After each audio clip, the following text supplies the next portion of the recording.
As we look at John 13 one more time, we want to look at this final part of the fellowship of the towel. That we really are called to be a people of joyful service.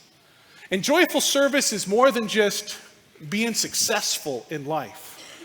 Joyful service is really having a life that is significant, that changes lives, that follows the will of the Lord.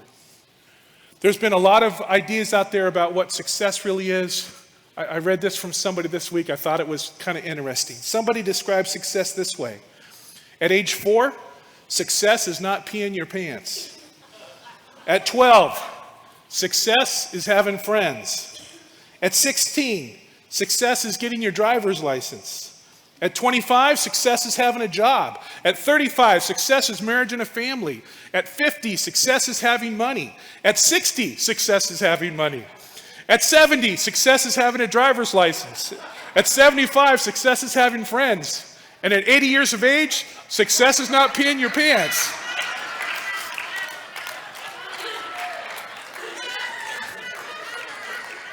That puts it all in perspective, doesn't it?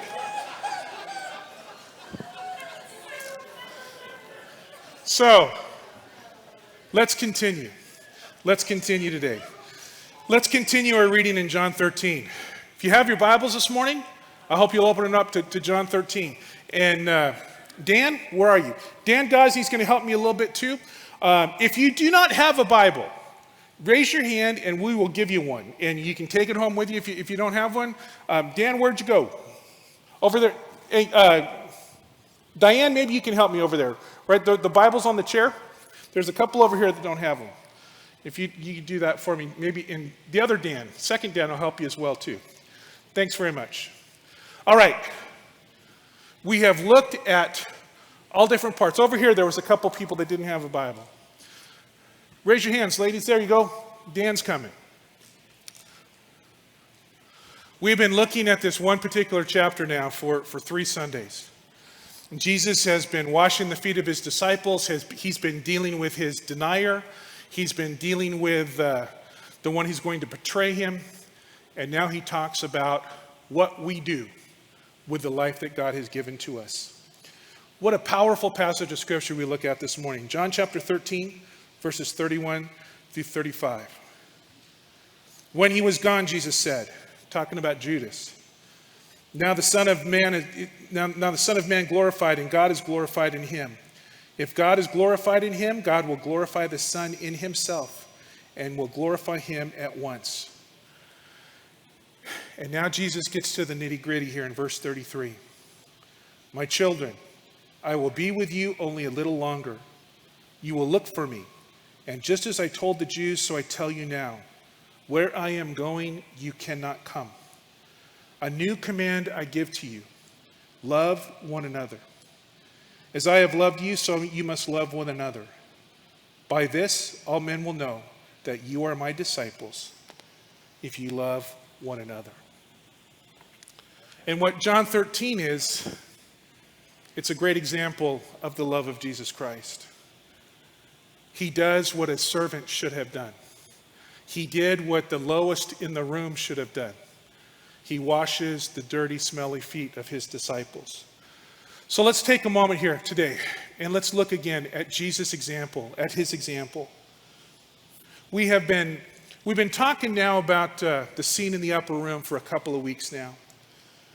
And here in John 13, Jesus is showing us how a servant really thinks.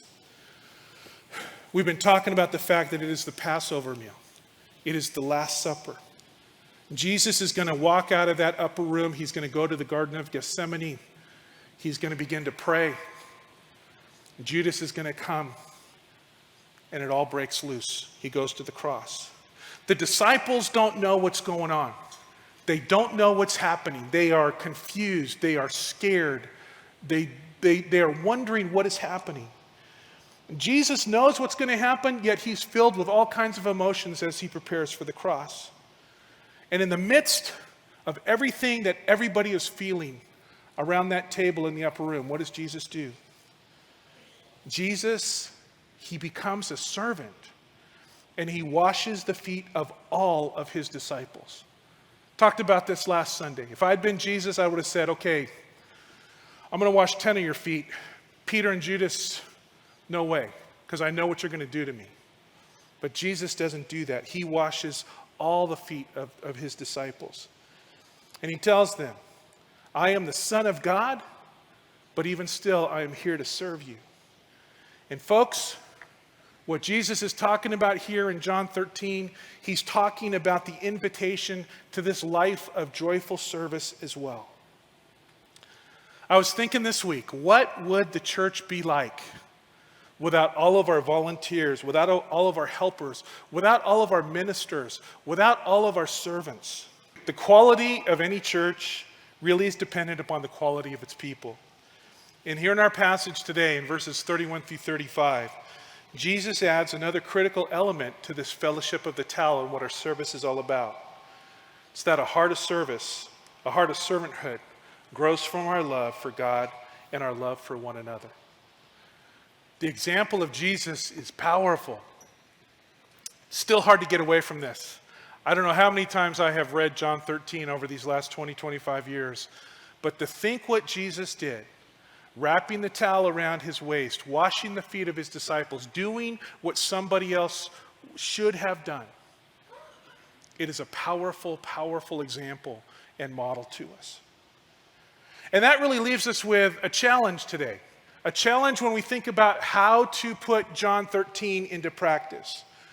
This is why we've been talking about John 13 and this emotionally healthy spirituality Sunday school class all at the same time, because they are tied together.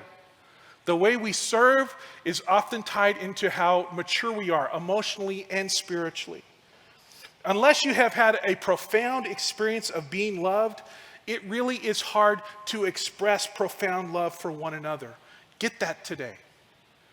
If you have never really experienced profound love, it is hard for you to express profound love to somebody else. And what we're seeing today in our culture and our society is so many of us have grown up in abusive, dysfunctional homes. So many people have had to deal with so much trauma and pain. It can make your heart grow really hard. And that makes picking up a towel even so much more difficult, because you live your life totally focused on your hurt and your pain, and it is hard to see anybody else. So the church is filled with all kinds of temptations. A lot of times what happens is we try to turn the church into some kind of a Christian service club kind of an organization. We try to become a spiritual Lions Club or Elks Club. Can't we be like a religious chamber of commerce? But that's not the serving that Jesus is describing here. Jesus says it's no credit to us if we just love the people that love us. Everybody already does that. And that's why John 13 is so powerful.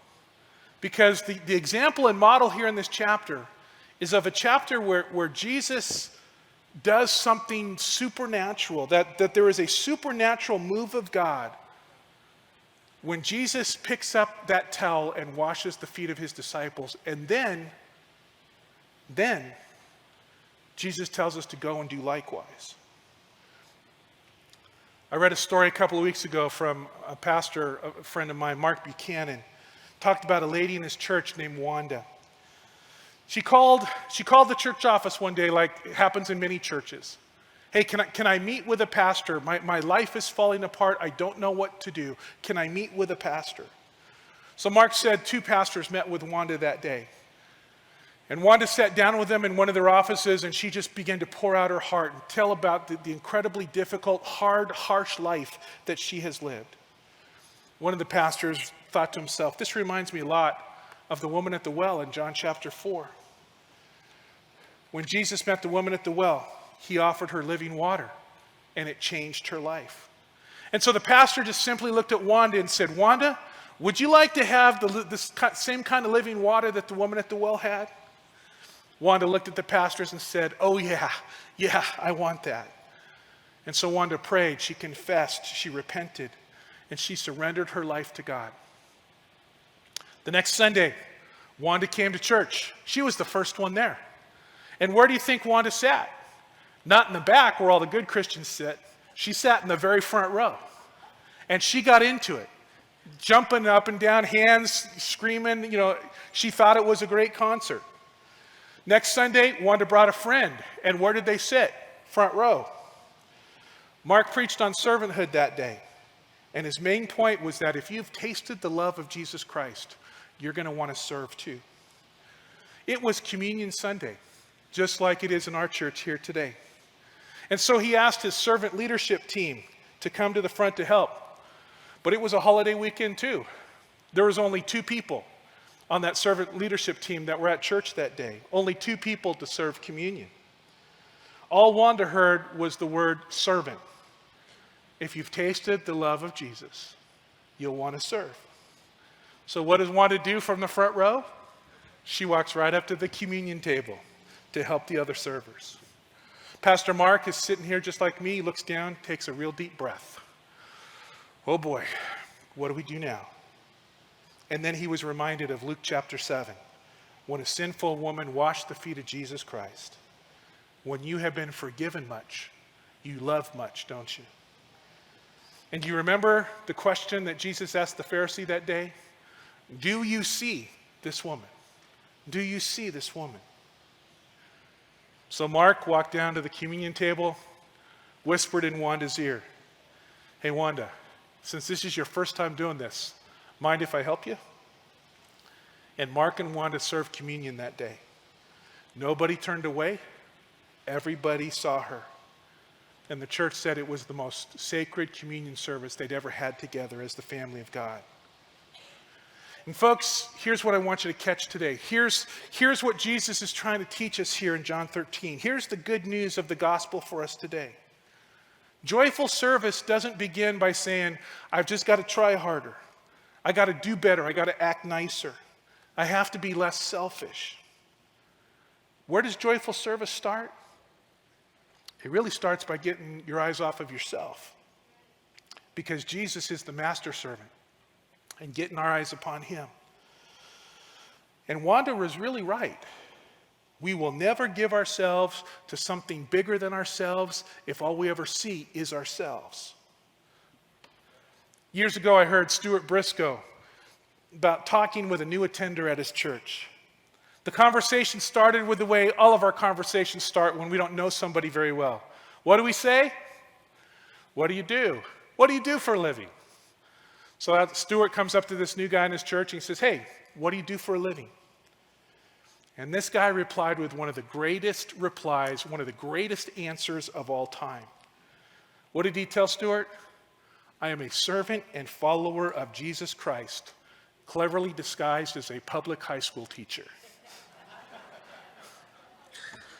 Church, here's our challenge from John 13. Whatever you do, whether you're a student, a mechanic, a construction worker, an office worker, a nurse, a teacher, a plumber, whether you're retired, whether you're working full-time or part-time, our job, our call, is to first and foremost be a servant of the Most High God, Jesus Christ. And one of the things we got to realize today, for all of us, there's so much more to you than meets the eye. So do your job well. Do your job well. Work for the glory of God with all your might, but never forget, you are the servant of Jesus Christ too. And as you listen, as you look around, as you pray, I'm going to tell you, you're going to see all kinds of needs. And that's when we simply start plugging in and making a difference, because that's how you become part of the grand story of Jesus Christ. That's the challenge. Jesus washes the feet of his disciples, and then what does he say to us? Go and do likewise. Go and do likewise. As I have thought and contemplated and prayed about this chapter again, it really comes back to one simple thing for us. Serving is really the crucified life. As we've spent 3 Sundays now on the same chapter, this is the phrase: serving is living the crucified life. If there was one other verse that I could point out to you in the New Testament that would explain what's going on here in John 13, it would have to be Galatians 2:20. I've been crucified with Christ. It is no longer I who live, but Christ lives in me. What does that mean? It means we lay it all down. We lay down our rebellion and our sin. I lay down my need to be important and to be in control. When Jesus picked up the towel that night and washed the feet of his disciples, he was teaching us obedience. He was teaching us to be obedient. That our service is more important than my entitlements and my rights, but that God calls me to pick up the towel and follow his example. I am crucified with Christ, but even still I live. But it's not me, it's Christ in me. In the life I live in the flesh, I live by the faith of the Son of God who loved me and gave himself for me. Wow, that's what it's all about. And I want to challenge you today to think about everything that's going on in that upper room. So much emotion, so much different feelings. There is nervousness, there is fear, there is uncertainty. You know what it's like. You've been in those kinds of situations when you just don't know what's going to happen next. And what does Jesus do? Jesus stops. He looks around. He just pays attention. He saw actual needs of his disciples in the upper room that night. He could see that there was a group of people whose feet were so dirty and smelly that if somebody doesn't wash them, they're not going to be able to stay in the same room together. It's an intense need. We talked about it. I mean, back in Jesus' day, this was a major hygiene difficulty and problem.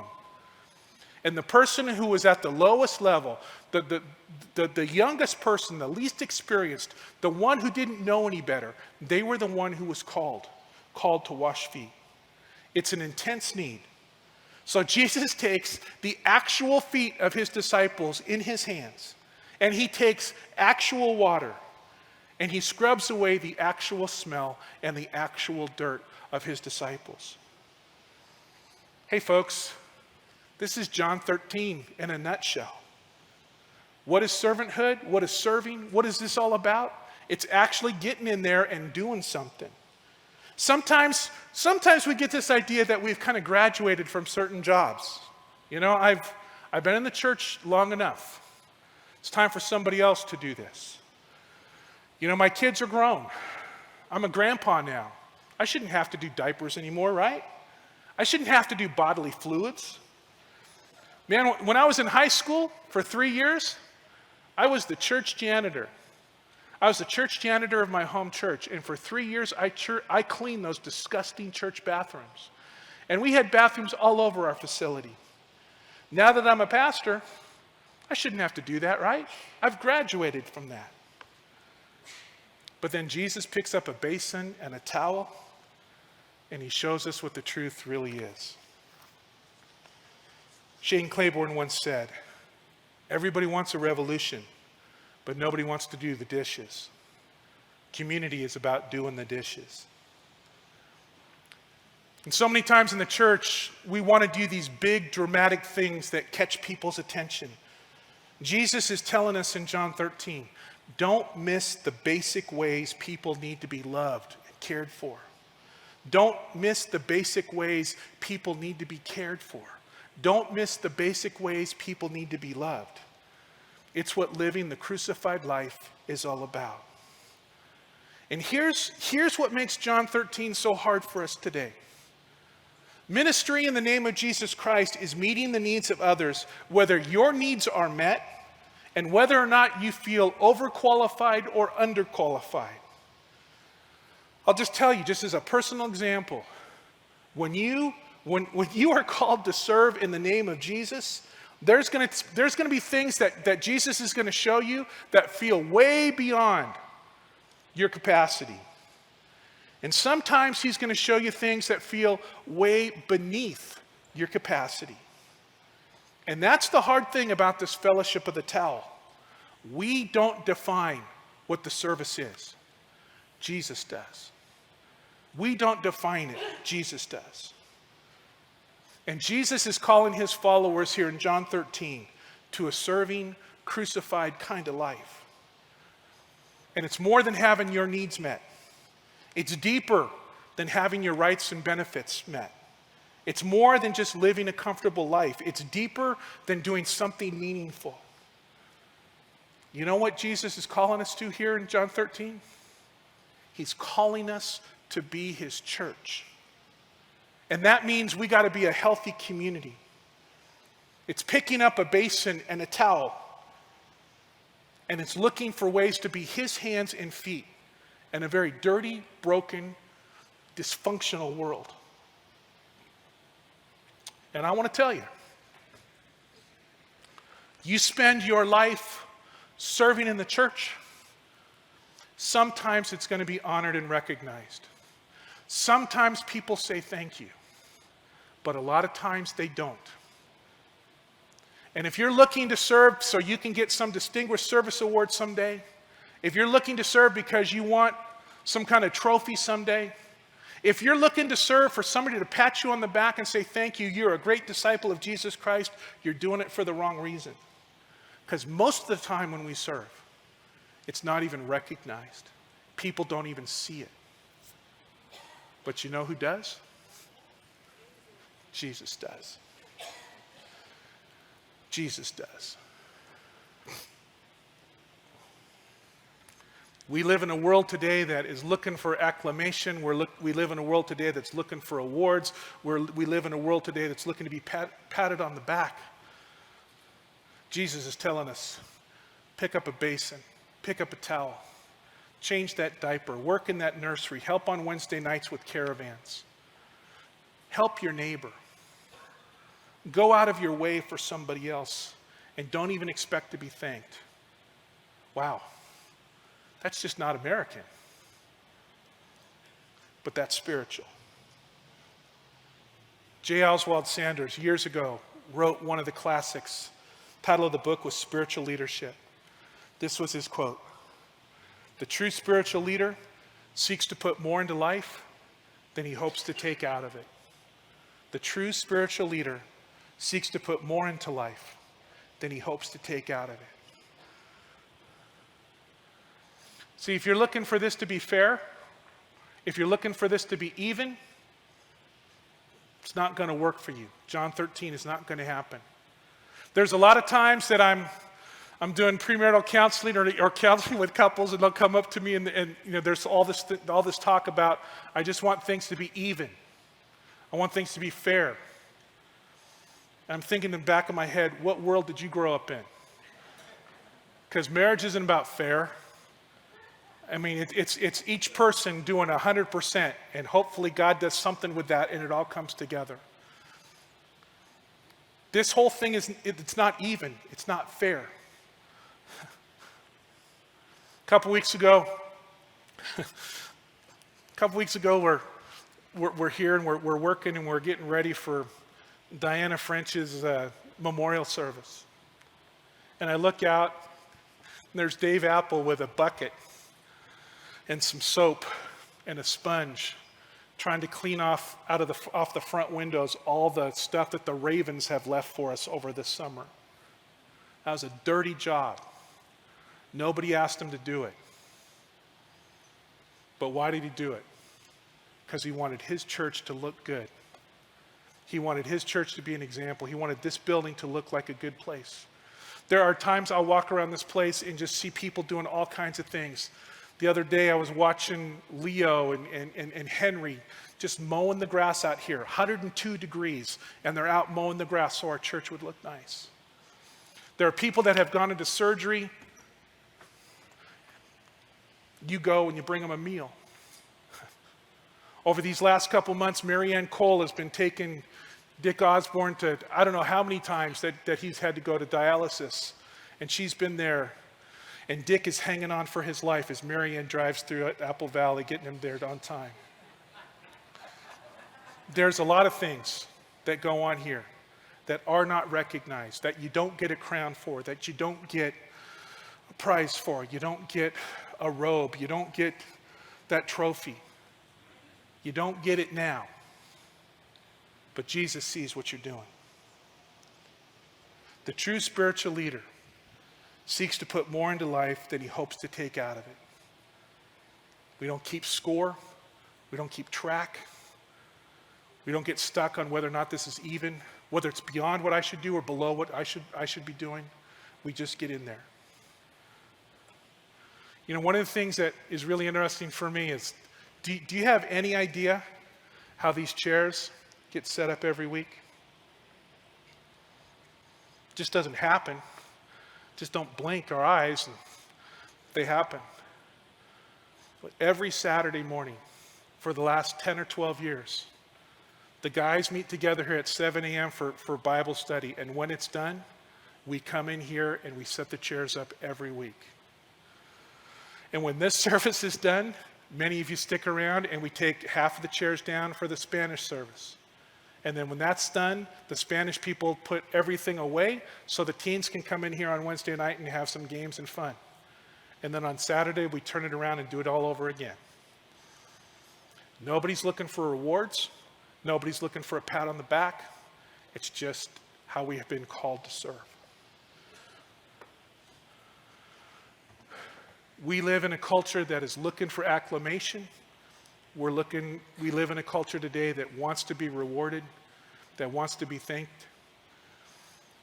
And I just want to say to you today, I have never served in a church where I have seen as many people serving Jesus Christ than I have at the Apple Valley Church in Nazarene. You don't do it.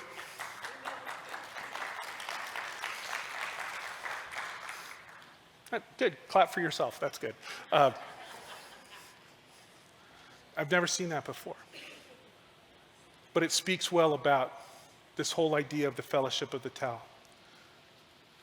As we continue forward, as we continue on, I want to say to you today, we're going to see more and more hurt people walking through our doors. We're going to see more dysfunctional families. We're going to see more people in trauma, in pain. We're going to see more folks who don't know what to do. We're going to see more people like Wanda walk into this place. And we're going to have to decide as a church family to keep picking up the basin, picking up the towel, and serving one another. They may not look like us. They may not smell like us. They may not act like us, but they are us. And this is what we've been called to do. We are not a service club that exists for us. We exist for the people that are out there that do not know Jesus, that are going to hell if their lives are not turned around and changed and transformed.